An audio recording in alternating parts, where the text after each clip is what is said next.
Yo guys, welcome back ya. Jadi di video kali ini gue mau membahas tentang STY ya. Bagaimana desakan terhadap STY untuk mundur ini ternyata sudah lumayan besar ya di sosial media dan yang lain-lain ya. Hal ini diketahui dari banyaknya komentar-komentar yang bernada serupa ya, yang bagaimana nada-nada yang meminta agar STY dievaluasi, STY dipecat gitu loh. STY out. Pantesan kemarin di video saya yang sebelumnya itu ada klarifikasi dari Pak Arya Sinulinga sendiri ya, tentang bagaimana adanya suara-suara untuk STY out ya. Setelah hasil ini juga, STY out ini bergema setelah hasil buruk Indonesia melawan Cina kemarin ya, yang kita kalah 2-1 ya. Karena di pertandingan melawan Cina itu sebenarnya kita dan hampir semua masyarakat Indonesia percaya kita bisa menang dan memetik 3 poin di sana ya. Tapi hasil berkata lain, apalagi dengan skema permainan pemain yang diturunkan oleh STY ini di luar nalar kita semua ya.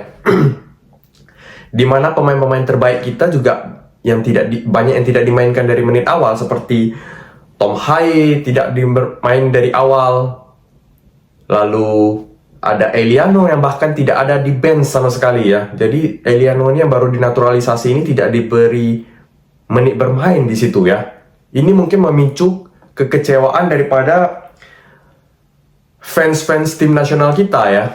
Ada yang menganggap STY bercanda, otak-atik nggak jelas STY. Jadi tumbuh kekecewaan luar biasa, apalagi ditambah dengan support yang udah diberikan semaksimal mungkin oleh PSSI dan Pak Erick Thohir ya kepada STY ya. Dan kita semua tahu lah bagaimana STY ini disupport luar biasa oleh PSSI ya, baik dari fasilitas, apa yang dia mau gitu loh. Mungkin hal ini yang menyebabkan banyak masyarakat Indonesia itu kecewa dengan STY gitu, karena harapan daripada masyarakat Indonesia ini udah tinggi sekali ya, dengan support yang luar biasa. Kita tahu lah, kita ada support luar biasa dari PSSI untuk STY. Apa yang dimau selalu dipenuhi ya, baik dari pesawat, hotel yang bagus, semua diberi ya. Tapi hasilnya ketika bermain dengan Cina, ya kita tahu sendiri lah, kita kalah. Dari segi yang mungkin yang paling mengecewakan ya karena pemain-pemain itu ya, pemain-pemain yang di luar nalar kita lah. Bahkan Pak Arya sendiri pun bingung gitu loh, kenapa pemain yang diturunkan seperti itu gitu loh. Itu yang menjadi tanda tanya. Makanya begitu pulang dari Cina kan langsung, bahkan sebelum pulang setelah pertandingan, Pak Erick langsung menulis akan dilakukan evaluasi gitu. Seharusnya ini sudah menandakan ada sesuatu di situ ya. Karena tidak mungkin pertandingan yang baru selesai ya, kalau kalah ya wajar, kita ada menang ada kalah. Tapi begitu selesai langsung Pak Erick menulis akan ada evaluasi. Bukan pembicaraan, tetapi evaluasi. Berarti ada sesuatu sebenarnya di sana. Namun kita ya kurang mengerti ya ada apa di sana secara detailnya gitu loh. Namun setelah itu ya banyaklah sudah ada evaluasi katanya ya dengan STY sebelum dia kembali lagi ke Korea gitu. Hasil evaluasi seperti apa ya kita tidak tahu lah. Ini menjadi rahasia mereka lah, rahasia Pak Erick dan STY ya. Bahkan PSSI juga, Pak Arya juga beberapa kali dipancing-pancing juga ya nggak akan bilang gitu loh apa hasil evaluasi. Tapi dari beberapa interview sih memang kelihatannya ada yang aneh antara STY dan PSSI ya. Tapi kita kurang tahu juga ya. Tapi di YouTube saya saja ini banyak ya komentar-komentar negatif lah kita bisa bilang, atau suara-suara yang mendukung untuk dipecatnya STY ya. Banyak fans-fans yang kecewa lah dengan STY, minta STY dievaluasi, STY suka otak-atik pemain, STY kurang bagus, STY minta dipecat ya. Seperti itu banyak ya di komentar saya ya, di komentar YouTube daripada saya ini. Tapi ada satu komentar yang menurut saya bagus ya, daripada satu account namanya Timnas Indonesia 2 ya, dimana account ini memberi kritik yang membangun ya, tidak hanya sekedar mengkritik atau mencaci ya, tapi ini memberikan argumen-argumen yang baik lah untuk perkembangan sepak bola Indonesia. Ini salah satu kritik yang bagus sekali ya. Seperti apa kritiknya ya? Dimana ditulis di dalam komentar akun tersebut ya, di video saya ditulis STY harus diganti ya. Ini seperti yang kita minta bersama lah ya. Lalu akun ini menulis juga Sumarji juga harus dievaluasi. Oke, ini masukannya bagus juga gitu loh.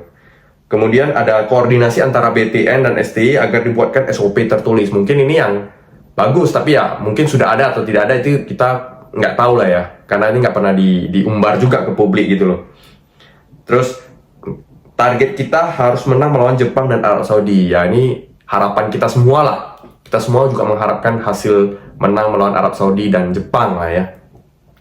4 kali home, ini wajib menang. Ya ini kita doa bersama juga. Semoga di home kita bisa sapu bersih ya. Tentunya dengan harapannya situasi sudah kondusif ya. Tapi kalau kondisi saat ini antar pemain dan STY itu nggak kondusif juga, saya rasa agak berat lah untuk hal itu terjadi ya. Jadi semoga di dalam intern bisa diperbaiki ya, bisa dibikin kondusif lah ya. Jadi bisa mendapatkan kemenangan 4 kali beruntun di home ini. Lalu akun ini juga menulis soal Pak Erik mendatangkan Bert Van Marwijk, Louis van Gaal, dan Guus Hiddink dalam window transfer 5 bulan, November dan Maret ya. Usulan Van sebagai shock terapi bagi STY. Mungkin ini salah satu hal yang bagus ya. Dengan memberikan beberapa calon nama pelatih itu, STY sendiri ya bisa tahu gitu. Kita nggak mengharapkan dia seorang gitu loh. Kalau dia macam-macam ya kita bisa ganti dengan beberapa nama pelatih bagus gitu. Karena kita mampu sekarang, kita diperhitungkan. Dan bukan tidak mungkin pelatih-pelatih top itu sekarang mau juga melatih Indonesia. Melihat komposisi pemain tim nasional Indonesia yang luar biasa, ditambah dengan jumlah fans antusias sepak bola yang luar biasa daripada Indonesia ini sendiri gitu loh. Ditambah dengan Pak Erick Thohir. Kalau dulu-dulu ya jujur saya bilang, kita nggak berani bermimpi dengan pelatih-pelatih bagus gitu loh. Kita nggak mungkin kalau tanpa Pak Erick Thohir itu kita berani mention nama-nama pelatih yang luar biasa lah, kelas-kelas Eropa gitu. Saya rasa agak berat, tapi sejak ada Pak Erick Thohir memang bermunculan nama-nama pelatih Eropa ya, bahkan pernah disinggung nama Jose Mourinho ya kan. Jadi ini suatu luar biasa daripada tim nasional kita ya. Tapi dari 3 nama yang diberikan oleh akun tim Indonesia 2 ini, Bert Van Marwijk, Louis van Gaal, Guus Hiddink ini merupakan pelatih-pelatih top yang pernah mencicipi Piala Dunia ya. Jadi Bert Van Marwijk itu pernah final di 2010, Louis van Gaal semifinal 2014, Guus Hiddink itu semifinal 98. Jadi akun timnas Indonesia ini tidak sembarangan memberi komentar ya, tapi ini merupakan kritik yang membangun. Ini yang luar biasa dan terima kasih juga untuk akun ini ya, karena sudah memberikan masukan yang luar biasa ya. Semoga ya ini bisa didengar juga oleh Pak Erik dan kawannya ya, dan esko-esko yang lain lah, maupun kepada STY juga ya. Dan ini 3 pelatih yang berdarah Belanda ya, mungkin ini lebih cocok ya, karena sekarang mayoritas pemain kita diaspora juga dari Belanda gitu, jadi bisa saling mengerti dan mudah berkomunikasi lah ya. Jadi ini bisa juga menjadi shock terapi bagi STY, bahwasanya dia ya harus benar-benar berlatih lah, benar-benar melatih tim ini untuk menang lah. Bukan hanya sekedar mencapai targetnya 100 besar, karena 100 besar itu dengan komposisi pemain sekarang ini terlalu mudah udah. 100 besar dunia itu terlalu mudah dengan komposisi pemain sekarang. Yang kita incar sekarang ini Piala Dunia, karena dengan komposisinya semakin bagus. Apalagi kedepannya ya akan datang-datang lagi pemain-pemain diaspora yang bagus ya. Lalu akun ini juga meminta kepada Pak Erik, semoga bisa dikebut menaturalisasi kayak Pascal Struijk, Jayden Oosterwolde, Jairo Redowal, Miguel Manhaf, Ryan Flamingo ya. Ini pemain-pemain yang infonya bakal segera dinaturalisasi, tapi kalau bisa dikebut gitu loh, supaya memperdalam squad kita ya. Karena kita tahu sendiri lah kemarin, tanpa mendiskreditkan pemain nasional kita, pemain lokal ya, tapi memang terlihat kejomplangan pemain ya, kemampuan ketika dipasangkan gitu ya, itu kita bisa lihat sendirilah bagaimana perbedaannya ya. Lalu dikatakan lagi melalui akun ini bahwasanya dari ucapan Pak Erik dan Bung Arya terlihat sinyal-sinyal ketidaksukaan pada STY yang gegabah dan sembrono. Cuma Bung Arya yang straight to the point dan Pak Erik caranya halus. Ada benarnya sih dari kata-kata akun timnas Indonesia 2 ini ya. memang di beberapa kesempatan interview itu nampak Pak Arya langsung straight to the point. Bagaimana dia sendiri bisa terkejut gitu melihat susunan komposisi pemain. Ini kan berarti ada ketidaksukaan ya, memang benar ya, karena terkejut juga gitu. Biasanya kalau ini biasa ditahan-tahan, tapi ini udah enggak gitu. Memang account ini, timnas ini oke lah. Kritiknya ini oke gitu menurut saya ya. Maka ini saya ngambil daripada komentar timnas Indonesia 2 ini untuk saya buat di video kali ini lah. Terima kasih juga untuk timnas Indonesia 2 atas kritikannya yang membangun ya. Kritik-kritik seperti ini yang kita butuhkan untuk tim nasional kita berkembang lebih jauh gitu loh. Dan terakhir dia mengatakan bahwa Australia dan Arab Saudi itu sudah ganti pelatih ya.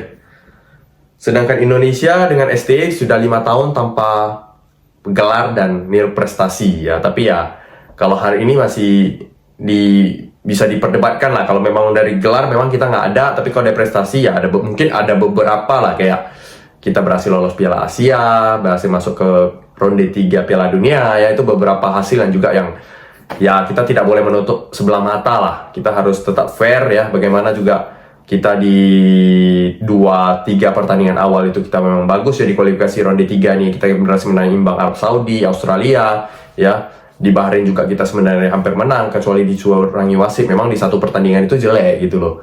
Memang kita harus tetap fair lah kita. Tapi ya kita lihat lah, mungkin pertandingan di November ini menjadi klimaks lah ya, menjadi ujung daripada STI ini lah. Kalau penampilannya bagus, berhasil mencuri poin, ataupun bisa maksimal 6 poin, mungkin ya STI bakal diperpanjang. Tapi kalau masih jelek juga permainan ataupun kalah, saya rasa kemungkinan besar diganti. Karena kalau dari sekarang kita ganti itu agak mungkin, karena kita langsung akan ketemu di bulan November tinggal 2 minggu. Tapi kalau di Maret masih ada 4-5 bulan lah untuk mengganti pelatih dan memulai beberapa training. Saya rasa masih mungkin lah ya.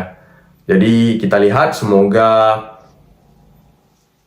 yang terbaik lah untuk tim nasional dan untuk STI juga ya. Semoga dia bisa segera memperbaiki kesalahan-kesalahannya dan membawa tim Indonesia terbang lebih jauh lagi.